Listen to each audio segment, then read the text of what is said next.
My Most Heartwarming Deal by Chuck Daddy Cohout. I figure since my first deal and or deal stories were such a smash hit, I'd ask you guys what you wanted to hear, and a couple of you lovely young ladies wanted to hear about my most heartwarming story or transaction, so here it goes. Sit yourself down, grab a drink, take a bong hit, whatever it takes to chill out, because this one's going to warm you through and through. So let me set the stage. It's 2006, and I am doing a tremendous amount of marketing. My marketing budget is $5,000 to $6,000 a month, and I'm a one-man show. This is only my third year in business.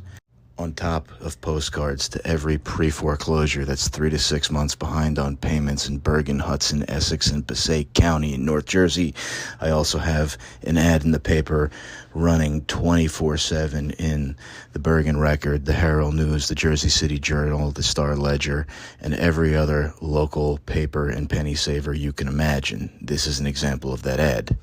And I've got wrapped cars and a really aggressive follow-up system where everybody gets a text, a phone call, and a letter once they've reached out to me once. Those phone calls are pushed through my virtual receptionist, which is Pat Live, the same company I've been using for the last 19 years. Matter of fact, let me throw their number on the screen, drop my name for a discount.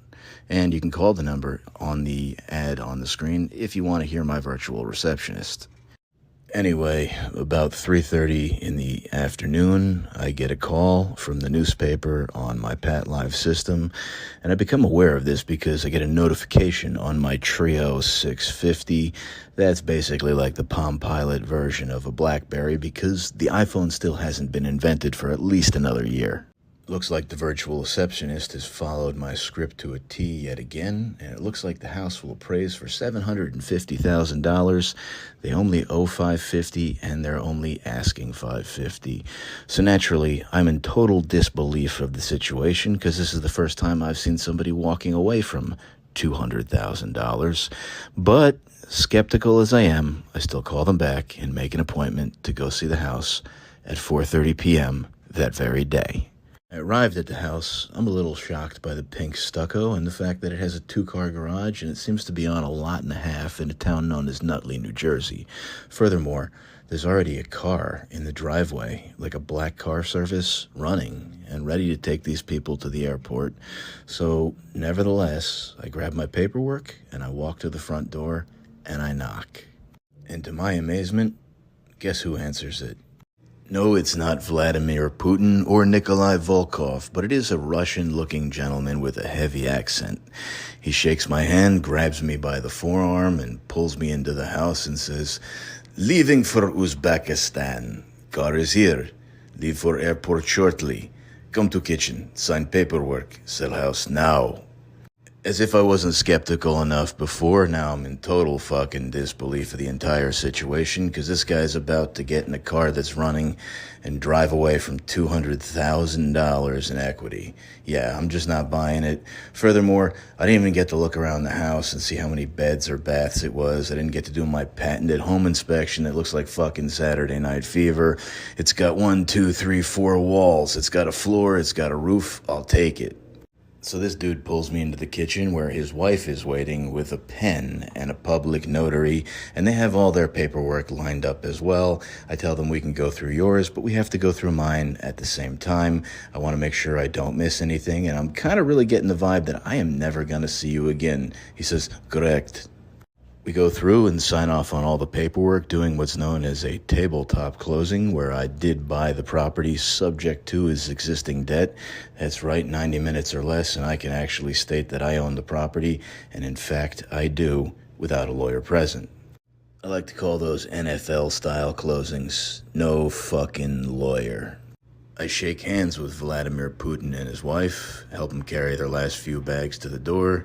He folds his hands in front of him, bows, says "Dos vidanya," gives me a hug, gets in the car, and I never hear from him again. Now I'm alone in this monster of a house that I haven't even done a final walkthrough in yet, and I just became aware of the fact that it has 5 bathrooms, 5 bedrooms, an indoor hot tub, an outdoor hot tub, a steam shower, a massive kitchen. I mean, this thing is just a party waiting to happen. Not really sure what the hell I'm going to do with it or how I'm going to sell it at this point, but I'm always open to ideas.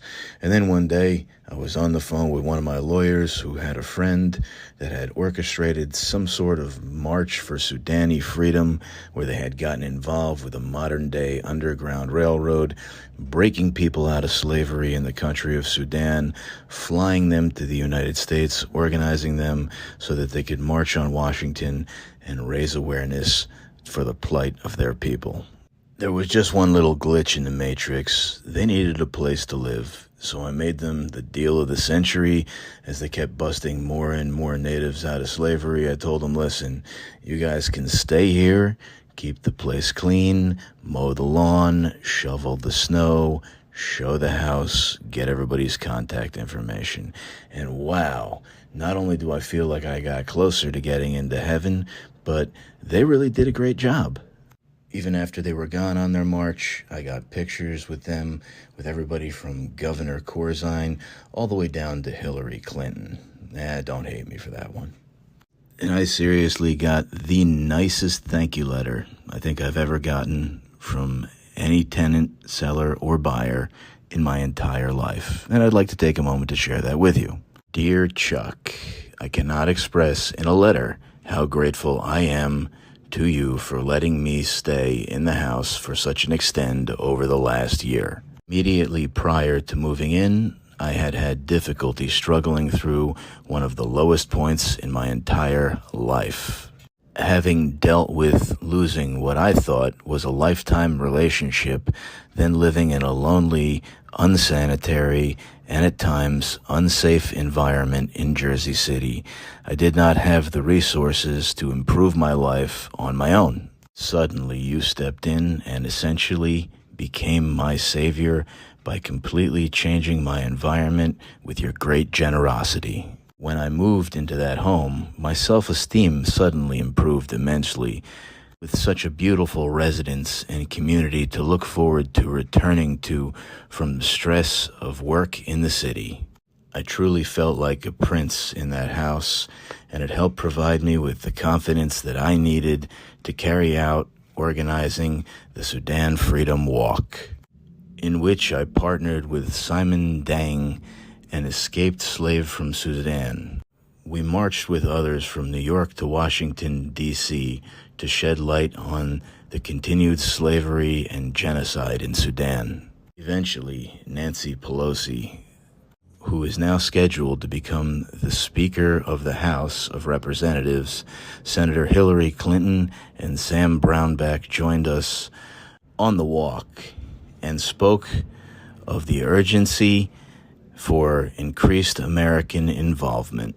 The crowning achievement of the walk included Simon's personally meeting with President Bush, in which he vowed to do all that he could to stop such a terrible human rights tragedy.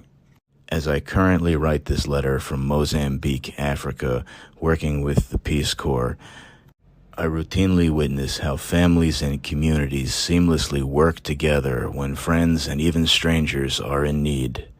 Unfortunately, such generosity and kind-hearted collaboration was often not so easy to come by in the United States. However, when I think of you, I remember how some people entirely defy that trend, and I look forward to returning and reconnecting with an amazing individual like yourself. In gratitude, David Brethoff. Now, that was really heartwarming, but I know the investors are like, I just watched almost 10 minutes of this crap. How much money did he make? So let's get to the deal. All right, so here we go. This transaction was what's known as the absolute assignment of rights, which is essentially wholesaling a property to a retail buyer, stepping out of the transaction, putting buyer and seller together on paperwork so it doesn't trigger flipping or seasoning, and it'll close really quick and you're going to make more than your typical assignment. So, like all of my transactions, I tied this one up with $10 down. No, my seller did not want the $10, but I stuck it in his pocket anyway. I I had all of my closing documents with me in an accordion folder, blank and ready to go. I purchased the property for the outstanding debt, which is approximately $527,000 and change.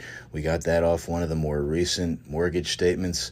We put it on line G of my purchase and sales agreement, which is existing mortgage balance encumbering the property to be taken subject to. Now, in this particular situation, we did not ever record the deed.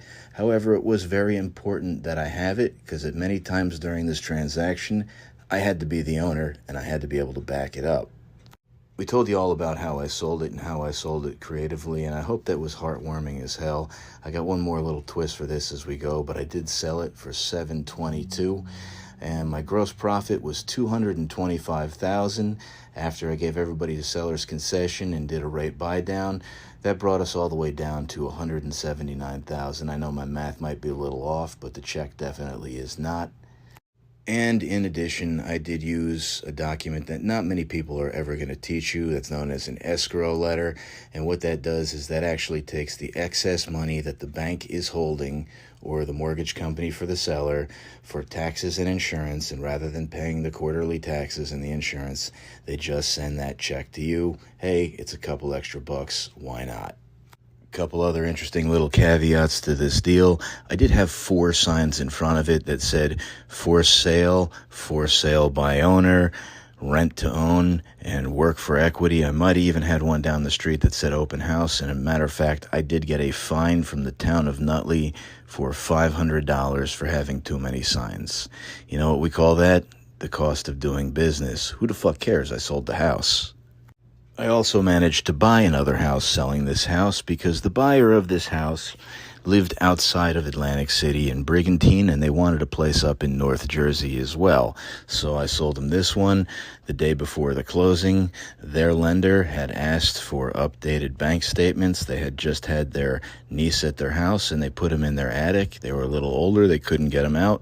So I had to drive an hour and a half one way to climb into this person's attic, get their bank statements, and get their tax returns over to their lender. I'm speeding to Staples to get to a fax machine in my Dealmobile, and I get pulled over by a state trooper. He goes and he taps on the window of my car. When I pull over on the Garden State Parkway, I'm driving the car you see in this picture right here, and he says, "Son, step out of the car." And I'm about to hand him my license, registration, and insurance card, and he says, "Step out of the car." So I did. He says, "Come with me." And he walks down a grassy knoll over towards the woods and sits on a tree stump. And he says, "Now we're off camera. Can you talk?" I'm like, "Of course I can talk, officer. You just pulled me over. You have my undivided attention." He says, "Listen, I'm going through a divorce and I need to sell my house." I'm like, "Officer, it's 4:45. I need to get to this Staples by 5 o'clock to fax this out so I can close this real estate transaction tomorrow. Maybe if you could help me get there a little bit quicker, we could talk in the parking lot afterwards." And he was nice enough to turn on the lights and sirens and give me a police escort, and I did buy his house later that day. We call this marketing. The following day, I woke up at the crack of noon, and I made my way to the closing table where I would become the biggest failure I had been that year. See, I had told my future ex-wife, my current fiance at the time, that I was going to make $200,000 in this transaction, and, well, what can I say? Sometimes you can't back up all the shit you talk. I am a massive failure. But I did take that money and I decided to do something nice for myself for once. I moved out to Hawaii for a month and I stayed with one of my friends from college. Over the course of the next month, I helped him get his shit together after a relationship went south and move himself back to Jersey. But we partied our asses off while we were out there as well. However, we did make a conscious decision to party a little bit less and take it a little bit easier after I had lost my first rental car in the ocean on the north shore of Hawaii on Kahini Point. Fortunately, in my late 20s, I had an Amex Platinum card and I was able to charge it off, get a black card the following year, and have them deliver me a new car rather than take me home because Uber hadn't been invented yet. There you have it. That's definitely going to be my most heartwarming transaction, and there's definitely a bunch of cute little stories in there along the way. But if you're interested in doing this kind of stuff yourself, just remember, lead with your heart. Forget what everybody else is telling you. This is a people business. It has nothing to do with analyzing properties. That comes later. Text ABC to the number on the screen if you'd like to get involved and you'd like us to put you in the pathway of success. We'd love to work with you. Don't forget to follow the prompts. I'll talk to you soon.